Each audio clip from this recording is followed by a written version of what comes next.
Bonjour à tous. Il y en a, j'ai pas eu l'occasion de saluer. Je dis bonjour. Des fois, ça arrive. J'essaie de dire bonjour à tout le monde, mais j'en manque quelques-uns des fois. Il y a 2 personnes qui ont pensé à m'amener de l'eau. C'est tellement gentil. Je vous dis merci. Vous pouvez prendre vos Bibles dans Luc au chapitre 6. On a eu une vraie belle journée hier, ceux qui étaient là. On avait un bon groupe concernant la famille, concernant les enfants. Et certainement un genre de rencontre qui vaut la peine de refaite, soit pour traiter ce même sujet-là ou même de d'autres sujets. On a déjà parlé de faire le même genre de format pour les couples, puis je pense que ça vaudrait vraiment la peine. On est dans Luc au chapitre 6, et puis j'avais hâte d'arriver au chapitre 6. Pas pour la partie qu'on va regarder un matin, par exemple. Là, je ne veux pas baisser vos attentes, mais surtout la partie qui vient tout de suite après ça, quand Jésus a choisi ses disciples. Et il y a vraiment, on a justement couvert ça il y a un certain temps, là, les mercredis soirs. Puis il y a tellement de belles applications pour ça. Si vous vous souvenez, parce que on est en train de passer au travers de l'évangile de Luc, donc il y en a que vous avez vu ça depuis le début. Quand on arrive à la fin du chapitre 5, on a 2 petites paraboles qui sont présentées par Jésus. Et ces paraboles-là, c'est pour nous montrer que les choses vont changer. Et contrairement... Là, il y a un fil qui me dérange. Contrairement à ce que les chefs religieux de l'époque, les pharisiens, les scribes s'attendaient, c'est pas juste de patcher, puis de rajouter, puis de rendre leur religion meilleure. Mais c'est complètement nouveau qu'est-ce qui s'en vient. Puis là, tout de suite, au chapitre 6, ça commence, là. Ce renouveau-là, Jésus commence à parler des choses nouvelles qui s'en viennent. Et une chose qu'on voit, c'est que les dirigeants qui sont là avec Jésus à l'époque, ils sont irrités. Irrités pour toutes sortes de raisons, possiblement irrités à cause de sa popularité. Ils n'aiment pas ça voir que Jésus est pas mal plus populaire que eux. Mais ça me fait penser aussi, je lisais cette semaine dans ma lecture quotidienne l'histoire de David puis de Saül. Hein? Puis comment est-ce que Saül est devenu irrité parce que David était plus populaire. J'étais en train de lire ça cette semaine, je dis, ouais, ça fait penser un peu à ça. Mais c'est pas juste ça qui les irrite. Ça les irrite parce que c'est juste pas leur religion à eux. Qu'est-ce qu'ils voulaient, qu'est-ce qu'ils s'attendaient, que Jésus est en train de leur parler. Ça fait que dans le chapitre 6, pour suivre les 2 paraboles de la fin du chapitre 5, Jésus leur parle de nouvelles choses qui s'en viennent ou qui commencent. Puis, entre autres, il y a question d'un nouveau culte.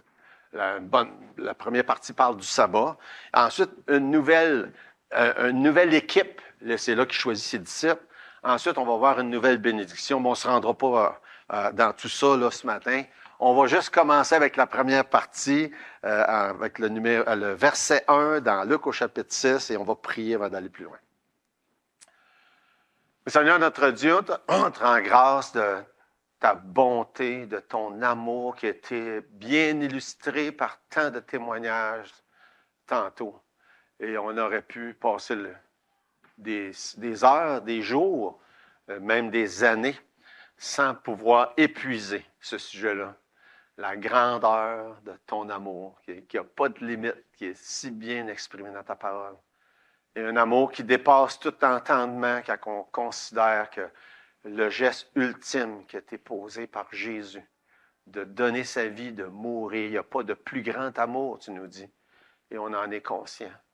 On te rend grâce de cet amour, on te rend grâce de ton corps qui est l'Église, qui est rassemblé ici puis ailleurs ce matin, et dans lequel on a l'occasion de participer. On te prie s'il y a qui que ce soit qui n'a pas compris, accepté, reçu cet amour, que tu puisses parler dans les cœurs et amener à la joie, à la paix, à tout ce que ça donne de recevoir le pardon de ses péchés, de savoir qu'on a une place de prête avec Dieu, par Jésus. Seigneur, je te prie que tu parles dans nos cœurs, dans son nom précieux qu'on te prie ce matin. Amen. Je vais juste lire les premiers versets dans Luc chapitre 6. Il arriva un jour de sabbat, appelé second premier, que Jésus traversait des champs de blé. Ses disciples arrachaient des épis et les mangeaient.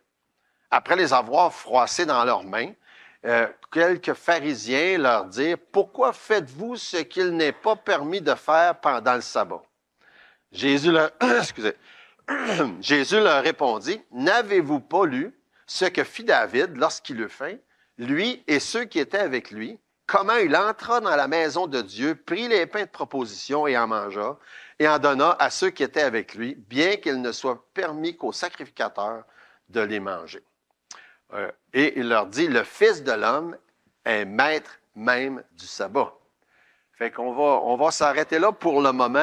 C'est clair que pour nous, en 2024, qui ne pratiquons pas le sabbat et que probablement qu'il y a des gens ici qui ne savent pas du tout c'est même quoi que c'est. Ça veut dire quoi le sabbat? Qu'est-ce que c'est le sabbat? À quoi ça sert le sabbat? Je vais prendre quelques minutes pour expliquer le pourquoi du comment, puis pourquoi c'est si grave aux yeux des dirigeants religieux de son époque, qu'est-ce que Jésus vient de faire. Puis on va voir que ce n'est pas ni la première fois, ni la dernière fois que Jésus fait ça, parce que Jésus fait exprès de mettre son doigt sur les choses bien sensibles, parce qu'il veut les faire réagir, les faire comprendre que justement, il y a quelque chose de nouveau qui est en train de prendre place. Quelque chose de nouveau dans lequel, aujourd'hui, un dimanche matin, on est impliqué parce que c'est plus le sabbat. OK? J'ai déjà vendu la mèche là, de qu'est-ce qui s'en vient. Fait que ces disciples, qu'est-ce qu'ils font? Tout simplement, ils passent au travers d'un champ, ils prennent des grains de blé, puis je ne sais pas, dans ma tête, je me dis, il me semble que je ne sais pas s'il y a de quoi vraiment que je pourrais trouver de nourrissant dans ça personnellement, mais il faut croire que oui. Peut-être qu'il y a des gens qui sont plus familiers avec l'agriculture qui pourraient me répondre là, une réponse intelligente là-dessus. Mais en tout cas, c'est ce qu'ils font. Il faut croire que c'est des choses qui sont, ou qui étaient, ou qui sont encore des choses qui pourraient être faites. Mais c'est mal vu. Ils ont passé d'un champ, ils ont froissé des grains de blé, ils ont mangé un peu. Puis là, tout à coup, les dirigeants religieux en entendent parler. Scandale! Scandale, ils ont mangé du blé en passant dans un champ. Puis là, on dit ça, mais là, je ne vois pas c'est quoi le problème. C'est normal. On ne comprend pas. Il faut comprendre c'est quoi le sabbat, c'est pourquoi le sabbat, pourquoi c'est plus le sabbat, puis qu'est-ce que ça veut dire pour nous aujourd'hui. Puis c'est ça qu'on va tenter de faire ensemble ce matin. La sabbat, c'est une partie distincte de la loi de Dieu qui, justement, distinguait le peuple de Dieu des autres. Okay? Donc, vous voyez que déjà là, il y a une partie importante au point de vue que ça nous identifie. C'est identitaire, le sabbat. Nous autres, on est au Québec, on est familier avec les questions identitaires. Fait que on pourrait parler de plusieurs choses, qu'il y a des gens qui se lèveraient, On parlerait de la langue, par exemple. Pour certaines personnes, c'est une question identitaire et bien d'autres choses. Mais pour le sabbat, c'est ça. C'est une question identitaire. Ça les identifie comme le peuple de Dieu. Et ils sont devenus très pointilleux en rapport avec le sabbat. Mais plus que ça, ça fait partie des 10 commandements. Et en tout cas, je vais faire lever la main, je fais ça rarement. Qui a jamais entendu parler des 10 commandements? J'espérais qu'il n'y aurait personne qui lèverait la main. Je suis content. Okay? Tout le monde a entendu parler des 10 commandements. Le sabbat fait partie des 10 commandements. Fait que ça vous donne une idée on réfère souvent aux 10 commandements comme quelque chose de majeur, d'important. C'était le cas et c'est encore le cas d'ailleurs. Et aussi dans l'enseignement, il y avait un élément aussi qui est important, qui est transporté de nos jours parce qu'il y avait un caractère éternel qui était supposé d'être pour toujours, le sabbat. Et là, ça a compliqué aussi les choses parce qu'il y a des groupes religieux qui n'ont pas saisi ce que Jésus est en train d'enseigner là et ailleurs, et qui ont perpétué ou qui veulent perpétuer le sabbat aujourd'hui en se disant, ben oui, mais ça disait qu'il y avait un caractère éternel. Fait qu'on va regarder quelques passages rapidement, parce que c'est pas vraiment là-dessus que je veux passer tout mon temps, mais je me suis dit que c'était certainement utile de faire le point que plusieurs ne savaient pas de quoi il était question. On lit ces histoires-là, on se dit, c'est quoi le problème? Ils en font toute une histoire parce qu'ils ont mangé des grains de blé? Non, c'est pas ça. Il y a vraiment beaucoup plus en arrière de ça. Donc, Néhémie chapitre 9, entre autres, La loi est donnée au Sinaï avec Moïse, et probablement, si vous avez entendu parler des 10 commandements, vous avez aussi entendu parler de Moïse et de comment ça s'est passé sur la montagne, puis les tables de pierre, et ainsi de suite. Et d'ailleurs, à cet ainsi de l'année, c'est moins qu'avant, là, mais avant ça, dans le temps de Pâques, tout le monde écoutait les 10 commandements à la télévision. Hein? À cette heure, probablement que ce n'est pas le cas, mais il reste que beaucoup ont entendu parler de ça. Néhémie chapitre 9, versets 13 et 14, ça dit, « Tu descendis sur la montagne de Sinaï, tu leur parlas du haut des cieux, tu leur donnas des ordonnances justes, des lois, des vérités, des préceptes, des commandements excellents, tu leur fis connaître ton saint sabbat, tu leur prescrivis par Moïse, ton serviteur, des commandements, des préceptes et une loi. » Fait que ça, c'est exactement ce que je viens de résumer.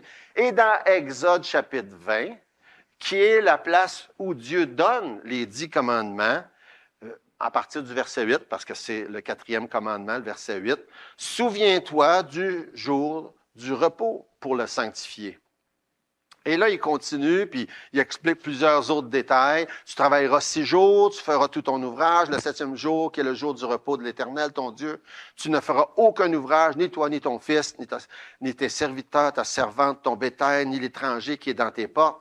Car en 6 jours, l'Éternel a fait les cieux, la terre, la mer et tout ce qui est contenu, et s'est reposé le 7e jour. C'est pourquoi l'Éternel a béni le jour du repos et l'a sanctifié.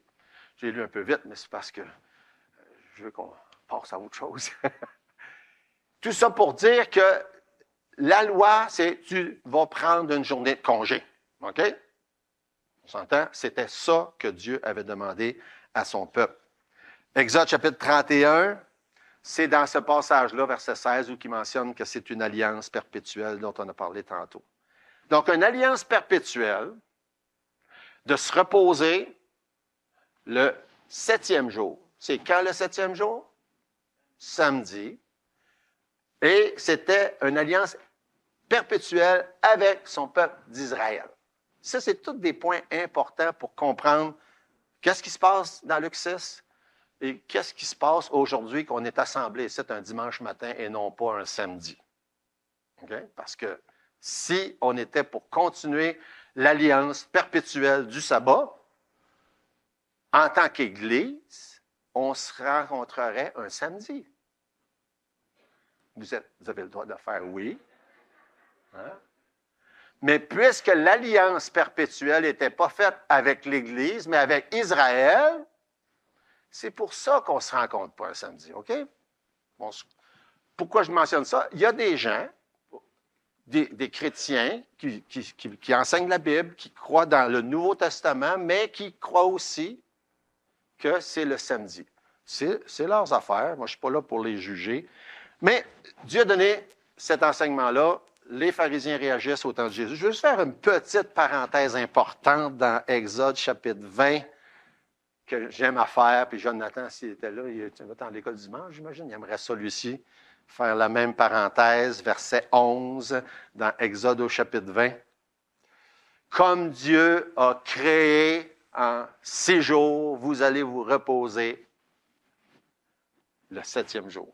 Dieu a créé en 6 jours, s'est reposé le 7e jour.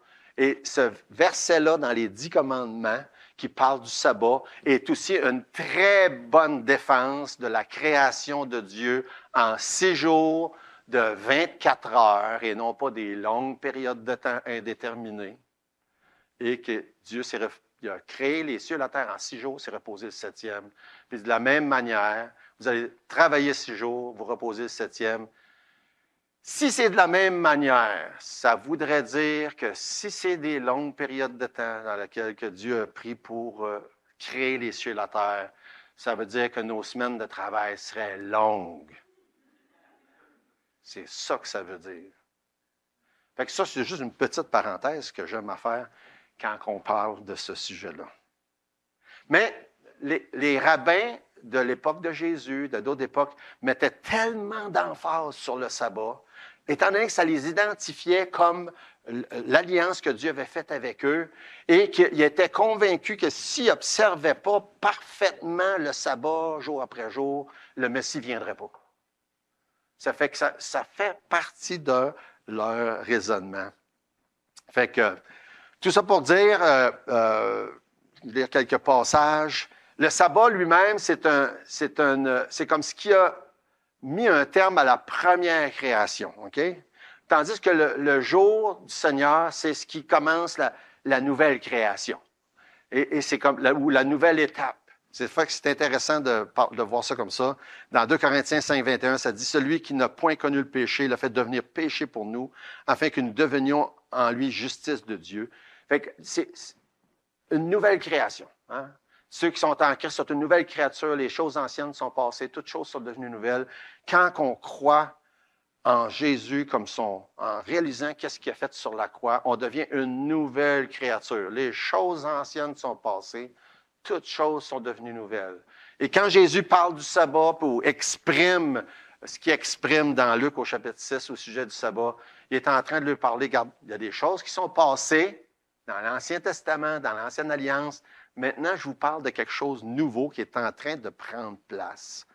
Et il y a plein de passages qui parlent dans ce sens-là. Il y a le avant, puis il y a l'après. Dans la vie d'un individu, il y a le avant, il y a après dans l'histoire du plan de Dieu en ce qui concerne le peuple de Dieu, Israël dans l'Ancien Testament, le peuple de Dieu, l'Église dans le Nouveau Testament.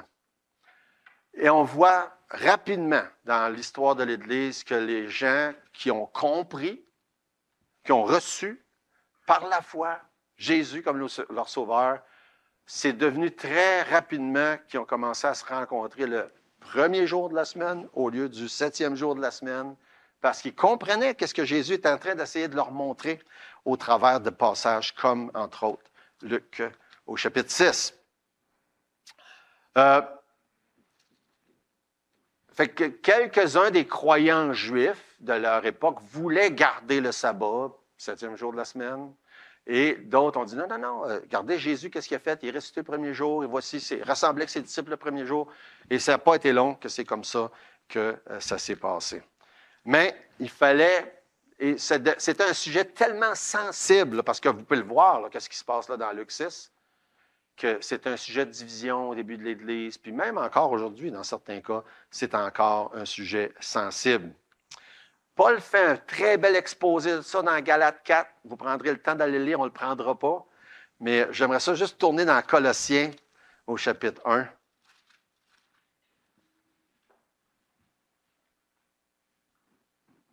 Colossiens, pas chapitre 1, je m'excuse, chapitre 2, versets 16 et 17. Que personne donc ne vous juge au sujet du manger, du boire, au sujet d'une fête, d'une nouvelle lune ou des sabbats. C'était l'ombre des choses à venir, mais le corps est en Christ. Puis ce qu'il est en train de nous dire là, c'est ce qu'on voit dans plusieurs autres passages, dans l'Épître aux Hébreux, entre autres. C'est ce qui se passait dans l'Ancien Testament. Là, on parle juste d'un des 10 commandements. Là. Il y en a, savez-vous combien d'autres des commandements dans la Bible? Moi, je ne l'ai pas compté moi-même, mais j'ai lu ça en quelque part, ça fait longtemps, puis je ne me rappelle pas des chiffres d'habitude, celui-là, je m'en rappelle. En tout cas, il y a 613 commandements dans toute la Bible. OK? Puis, fait que 613, incluant les 10, évidemment. Le 4e, c'en est un de ces 613-là. Mais les commandements, l'Ancien Testament, qu'est-ce que ça servait? Ça nous dit dans Colossiens, c'était l'ombre, un ombrage de qu'est-ce qui était à venir. C'était en train de nous montrer qu'est-ce qui s'en venait. Et tout le système des sacrifices, toutes les lois, ça pointait vers qu'est-ce qu'un jour Jésus allait faire. Ça servait juste à ça. Fait que quand les gens, comme les pharisiens, étaient pointilleux sur un détail, ils disaient non, ça c'est ça, il faut absolument faire ça de même. Puis ils suivaient même Jésus. Ils le suivaient pour aller voir s'il n'allait pas faire de quoi le jour du sabbat. C'est quelque chose quand on y pense. Là. Ils le suivaient. Ils disaient, on va aller voir. Va-tu guérir quelqu'un aujourd'hui? Là? Ah, puis c'est le sabbat. C'était tellement pointilleux. Puis en plus, il avait rajouté, exagéré. On n'ira pas voir tous les détails. J'essayais de trouver, puis je ne me souviens pas par cœur, combien de règles les Juifs, les pharisiens de leur époque avaient rajouté au sabbat. Ils avaient rajouté des choses comme, par exemple, là, l'histoire qui se passe avec les disciples, ils s'en vont dans un champ, ils prennent du blé, ils en mangent. Mais eux, ils avaient rajouté des choses bien pires que ça. Si tu marches, tu n'as pas le droit de marcher dans un champ le jour du sabbat, parce que si tes sandales accrochent des grains de blé, ça veut dire que tu as fait des récoltes, puis tu n'as pas le droit de faire des récoltes le jour du sabbat. Il avait mis ça, eux autres, là. Il avait dit, les gens, les pharisiens, les chefs des Juifs de l'époque de Jésus, dit, tu n'as pas le droit de cracher à terre le jour du sabbat. Vous avez entendu ça? Parce que si tu craches à terre, ça fait de la boîte. Puis de la boîte, c'est comme du mortier qu'on sert pour faire des constructions. Ça fait que tu n'as pas le droit de travailler le jour du sabbat, donc tu n'as pas le droit de cracher à terre. C'est des choses vérifiables, là, ce que je vous dis, là. Il avait fait ces choses-là. Ça vous donne une idée où est-ce qu'il était rendu, puis pourquoi Jésus prend le temps, puis pourquoi moi aussi je prends le temps un peu ce matin là, de parler du sabbat. Parce que les gens ne comprenaient pas, puis beaucoup de gens aujourd'hui ne comprennent pas. C'est quoi l'idée d'un culte religieux? Parce que le sabbat était un point central dans leur culte religieux. Puis il avait rajouté plein de choses après ça. Puis si tu fais ça comme ça, tu es correct. Si tu ne fais pas ça comme ça, tu n'es pas correct. Toujours avec la notion, comme dans toutes les religions qui existent au monde, qui ne se basent pas sur le plan merveilleux de la grâce de Dieu qui est décrit dans la Bible, ils disent aux gens, bien, si tu fais telle chose, tu es correct. Puis si tu ne fais pas telle chose, tu n'es pas correct. Puis si tu fais telle chose, non seulement tu es correct, mais tu vas être acceptable devant Dieu. Puis si tu ne fais pas telle et telle chose, tu ne seras pas acceptable devant Dieu. Mais le problème, c'est qu'ils ne réalisent pas, c'est qu'on n'est pas personne acceptable devant Dieu. Parce qu'il n'y a pas personne qui obéit aux 613 lois. Il n'y a pas personne qui obéit aux 10 commandements non plus. Il n'y a pas personne qui obéit à la loi royale qui les résume tous.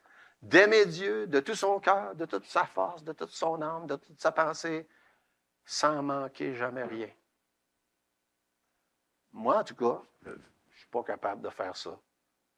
Mais Dieu, dans sa grâce merveilleuse, dans son amour immense, nous aime pas parce qu'on est bon. Il nous aime parce qu'on est comme qu'on est. Qu'on soit bon, pas bon, obéissant, désobéissant. Comme on voyait justement hier quand on parlait de la famille. Comme un papa puis une maman. Arrête pas d'aimer son ou ses enfants parce qu'ils ont été désobéissants. J'espère que, en tant que papa puis maman, vous comprenez ça. On aime nos enfants, qu'ils soient obéissants ou désobéissants. Et Dieu nous aime si on est obéissant ou désobéissant. J'ai bien aimé tous les témoignages tantôt. Où est-ce que je suis rendu? Jésus au chapitre 5 avait guéri quelqu'un. On a vu ça la dernière fois, paralytique. On lit dans Jean au chapitre 5. Ça nous spécifie, ce qui n'est pas spécifié dans Luc 5, que c'était un jour de sabbat. Imaginez-vous. Quand Jésus guérit le paralytique, c'était un jour de sabbat. Fait que là, c'est un peu pour ça qu'ils sont en train de le surveiller, là, puis qu'on les voit apparaître dans Luc au chapitre 6 pour venir voir, venir sentir, comme on dirait, qu'est-ce que Jésus est en train de faire. Puis dans Jean 5, suite à la guérison du paralytique, je vais vous lire ce que ça dit, verset 18. À cause de cela, les Juifs cherchaient encore plus à le faire mourir. On avait vu déjà dans le début de Luc, les gens, même dans son petit patelin, là, il était prêt, il l'avait poursuivi jusqu'à l'extérieur pour qu'il le fasse tomber en bas d'une colline. Je ne sais pas si vous vous souvenez de ça, dans le début de Luc. Et dès le tout début de son ministère, les gens sont prêts à le faire mourir. Pourquoi? Parce que là, il avait guéri quelqu'un, il voulait le faire mourir. Là, on est rendu dans Luc 6, là, à peu près 1 an dans le ministère de Jésus. Là. Dans Jésus, son ministère public, à peu près 3 ans. On est rendu à peu près à 1 an dans son ministère public. Et ça fait déjà plusieurs fois que ça dit que les gens veulent le faire mourir. Puis là, ça nous dit, pourquoi? Parce qu'il avait guéri quelqu'un le jour du sabbat. Ça peut vous donner une idée là, de quelle importance le sabbat avait dans la vie des gens. Là. Il voulait faire mourir Jésus parce qu'il avait guéri quelqu'un le jour du sabbat. Puis aussi, ça nous rajoute ce qu'on savait déjà dans le verset 18 de Jean 5, parce qu'il appelait Dieu son propre Père. Qui voulait dire, Il se faisait égal à Dieu, c'est exactement ce que ça dit. Je vais juste lire un petit commentaire, puis... Ouais, je viens de regarder l'heure. Bon, je ne lirai pas le commentaire. Luc chapitre 6. Aïe, aïe, aïe. Ouais, c'est ça. On a lu déjà quelques versets. Donc, jour du sabbat, on ne va pas tout répéter ce que j'ai dit. Les pharisiens sont choqués. Ils l'ont suivi. Puis là, ils commencent à réagir à ce que Jésus, que pas Jésus ce coup-là, ses disciples avaient traversé un champ, puis avaient ramassé des grains de blé, puis les avaient mangés. Comment est-ce que Jésus réagit? Je trouve ça bien intéressant. Verset 3. Jésus leur répondit, « N'avez-vous pas lu ce que fit David lorsqu'il eut faim, lui et ceux qui étaient avec lui? » Je lis ça, puis je me dis, il a bien réagi. Moi, j'aurais été peut-être un peu plus argumentateur que lui dans la circonstance. J'aurais dit, vous autres, là, vous avez rajouté des affaires au sabbat, puis c'est correct qu'est-ce qu'ils font, parce que c'était pas ça que ça voulait dire quand Dieu a dit de se reposer. Il me semble que c'est ça que j'aurais dit, moi. Puis là, j'ai écrit dans mes notes. Je ne sais pas s'il y en a qui font ça. Note to self. Vous ne comprenez pas l'anglais? Une note pour moi. Il faut que je fasse comme lui. Au lieu d'argumenter, citer la Bible. Au lieu d'argumenter, citer la Bible. Et Jésus avait fait ça quand il est confronté à la tentation avec le diable. Qu'est-ce qu'il faisait? Il est écrit, il est écrit, il est écrit. Il aurait pu argumenter, il aurait eu des très bons arguments. Il a choisi de ne pas argumenter. Puis là, c'est tellement, comment je pourrais dire, savoureux. Hein? Savoureux de voir, on lit Jésus, il a toujours le tour de mettre les choses. Il leur parle de David. Il n'y a pas un juif à cette époque-là qui aurait osé dire de quoi de mauvais du roi David. Ça fait que, il dit, n'avez-vous pas lu ce que David a fait? OK. On ne peut plus rien dire. Je trouve ça tellement beau.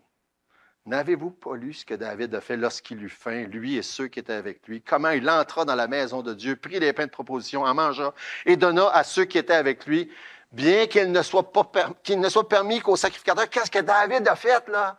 C'était pire. C'était bien pire que ce que ses disciples venaient de faire. Ça les a cloué le bec. Ils ne pouvaient plus rien dire parce qu'ils n'auraient pas osé. Le grand roi David, vénéré de tous les Juifs, loin de l'Éternel.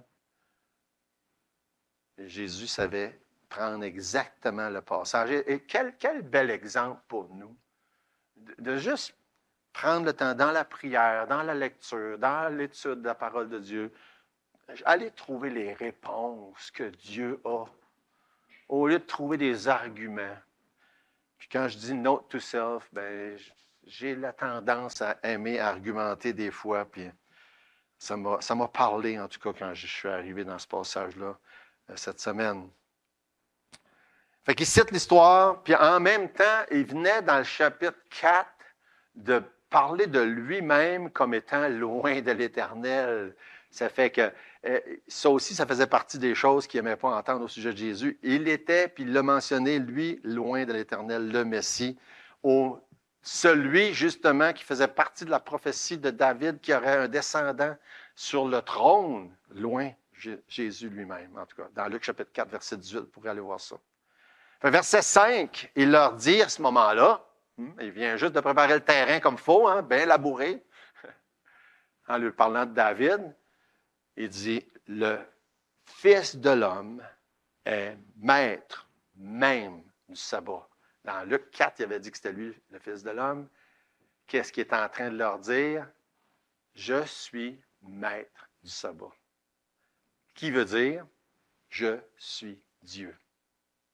Beaucoup de gens ont de la misère à voir que Jésus est Dieu, mais il me semble, pas à toutes les pages, là, mais dans les évangiles, il y a tellement d'occasions que Jésus dit une phrase ici, puis une phrase là, qui parle qui est Dieu. Puis on le voit par la réaction, excusez, la réaction des gens. Des fois, ils prennent des roches pour y lancer parce qu'ils disent, il vient de blasphémer. Il s'est fait égal à Dieu. Et ils ont compris ce que Jésus est en train de dire. Le Fils de l'homme est maître du sabbat. C'est ce qu'il dit au verset 5. Puis si Jésus est maître du sabbat, il est Dieu. S'il est maître du sabbat, il peut bien faire ce qu'il veut avec le sabbat. C'est ça qui est l'idée. Puis c'est ça qu'il est en train de leur dire.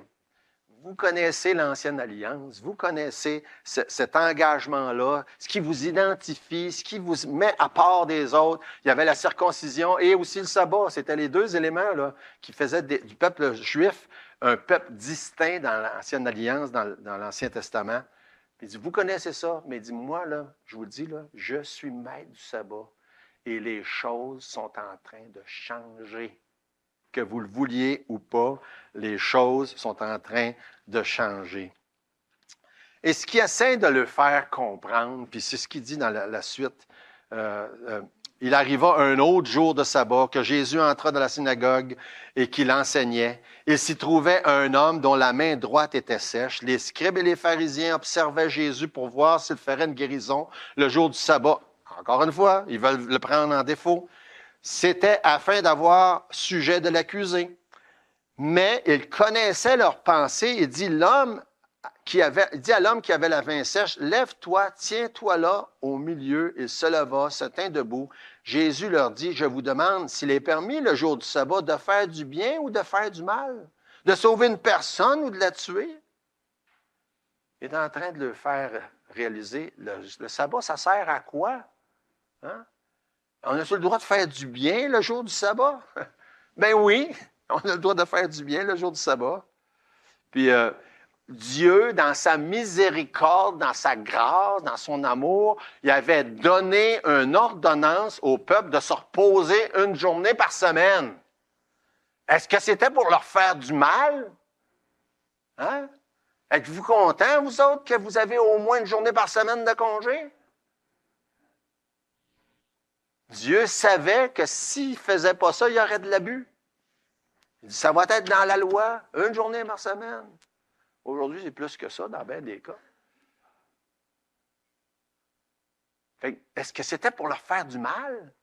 Ben non. S'il y avait pas de... Mais les pharisiens, les Juifs, ils avaient tortillé toutes sortes de choses pour rendre le peuple esclave, avec toutes sortes de règles. Fait que c'est ça que Jésus est en train de leur faire réaliser en faisant exprès de guérir quelqu'un un jour de sabbat, en faisant exprès à plusieurs occasions d'ailleurs de faire ça le jour du sabbat, parce que Dieu est bon, il veut votre bien, il voulait leur bien, puis c'est pas pour le mal qu'il avait donné le jour du sabbat. Puis là, dans d'autres passages, le Matthieu chapitre 12, verset 11, il dit, « Lequel d'entre vous, s'il n'a qu'une brebis, qu'elle tombe dans une fosse le jour du sabbat, ne la saisira pas pour l'en retirer? » Il dit, « Voyons donc, ah, c'est le sabbat, ah ben là, je vais la regarder mourir. » Combien un homme ne vaut-il pas plus qu'une brebis? Il est donc permis de faire du bien le jour du sabbat. Et c'est triste de constater que pour beaucoup de gens, leur religion est comme le sabbat pour les Juifs à cette époque-là, puis probablement, dans certains cas, encore aujourd'hui. Un cadre, un joug, un moule qui les empêche de comprendre que Dieu n'est pas limité à un cadre, à un moule, à un joug. Son but, ce n'est pas de nous donner des... Ah, ben, fais ça, fais pas ça. Si tu fais ça, tu es correct. Si tu ne fais pas ça, tu n'es pas correct. Si tu fais ça, tu vas aller au ciel. Si tu ne fais pas ça, tu n'iras pas. Vous savez aussi bien que moi que c'est comme ça que ça fonctionne dans la majorité des religions. Mais ce n'est pas comme ça que Dieu fonctionne. C'est pour ça qu'il y a ces petites histoires-là qui, si on ne prend pas le temps de comprendre l'ensemble de qu'est-ce que ça veut dire, on va manquer des belles vérités puis des belles applications pour chacun d'entre nous. Dieu est un Dieu de grâce et de miséricorde. Et qu'est-ce que Jésus est en train de graduellement leur faire réaliser, c'est qu'ils ont perverti tout ce que Dieu a voulu leur enseigner dans l'Ancien Testament. Ils ont ajouté plein de choses et ils ont fait que ce soit un système qui a pour gagner la faveur de Dieu, tandis que ce n'est pas du tout ce que Dieu avait voulu faire avec la loi.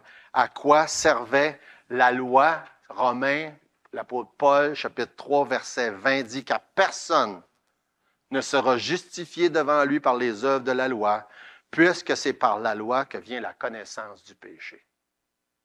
À quoi servait la loi? À quoi servait le sabbat? À quoi servaient tous les autres commandements? À faire réaliser à qui que ce soit qu'il est pécheur.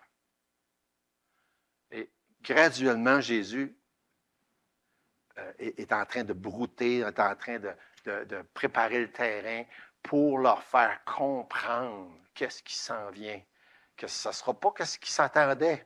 Il y a beaucoup de gens, d'ailleurs, quand on leur présente l'Évangile, ce n'est pas ce que les gens s'attendent. Hein, on s'attend, puis beaucoup de gens, aujourd'hui encore, s'attendent à une religion qui est un joug, qui est un cadre, qui a des règles, puis tu fais ça, tu es correct, tu fais pas ça, tu n'es pas correct. Et c'est ce que beaucoup de gens s'attendaient. Quand on parle du salut, par exemple, dans Galates chapitre 5, verset 1, ça dit « C'est pour la liberté que Christ nous a affranchis. Demeurez donc fermes, ne vous laissez pas mettre de nouveau sous un joug de la servitude. » Quand on explique la grâce, le pardon, la foi, dans Éphésiens chapitre 2, c'est par la grâce que vous êtes sauvés, par le moyen de la foi, cela ne vient pas de vous, ce n'est pas par les œuvres, afin que personne ne se glorifie. Puis là, les gens nous regardent des fois avec un peu comme un chevreuil quand il y a les lumières. Là. Vous savez, quand ils ont le fixe puis ils ne bougent pas. Ils disent, ah, ça veut dire que je peux faire n'importe quoi d'abord puis je vais être sauvé. Non, c'est pas ça que ça veut dire. C'est pas ça que ça veut dire.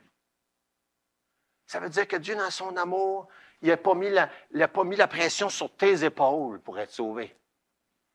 C'est lui qui a tout fait. Puis après ça, il dit, comme qu'il dit à des occasions, va et ne pêche plus. Mais ce n'est pas le va et ne pêche plus qui fait que quelqu'un peut être sauvé. C'est la grâce merveilleuse de Dieu. Fait que pour illustrer ça, dans Luc 6, après avoir le tout début là, qu'on a vu ses disciples qui mangent le jour du sabbat, après ça, il guérit quelqu'un le jour du sabbat. Verset 10 dans Luc 6. Alors, promenant les regards sur eux tous, dit à l'homme, étends ta main. Il le fit, sa main fut guérie. Il fut rempli de fureur. C'est tellement fascinant de voir ça. Paralytique est guéri, ils veulent le tuer. Il y a un gars qui avait la main sec. Je ne sais pas exactement ce que ça veut dire, mais en tout cas, il avait la main sec. Il guérit. Ils sont furieux. Pourquoi? Il ne l'a pas fait selon le rituel de ce qu'il voulait, selon leur religion. Il n'a pas suivi les règles de leur religion. On le répète souvent, l'Évangile, l'Église, ce n'est pas une religion. Ce n'est pas une religion. Luc l'a mentionné tantôt, puis c'est une très belle, il y a plusieurs images dans la Bible pour l'Église, c'est une famille, c'est un corps, hein, c'est un ensemble de frères et de sœurs. Ce n'est pas une religion. La religion, la Bible parle des œuvres mortes, des gens qui prétendent faire de quoi pour satisfaire Dieu. Il n'y a rien qu'on peut faire qui va satisfaire Dieu. Savez-vous qu'est-ce qui satisfait Dieu? Le sacrifice de son Fils Jésus satisfait Dieu.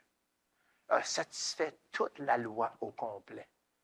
Toute la justice de Dieu était satisfaite parce qu'il y a un innocent qui a payé pour un coupable. Ou des coupables.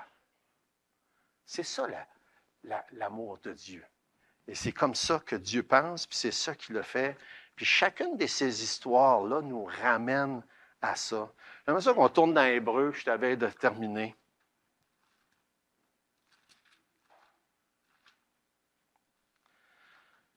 Je suis toujours impressionné à chaque fois que j'étudie la Bible que dans juste petite anecdote de ce que Jésus fait, on peut retirer tellement de leçons pour notre vie. Je suis tellement épaté à chaque fois. Et c'est pour ça qu'après presque 50 ans, Alors, j'ai dit ça souvent dernièrement. Hein? Ça me fait penser à ça en le disant.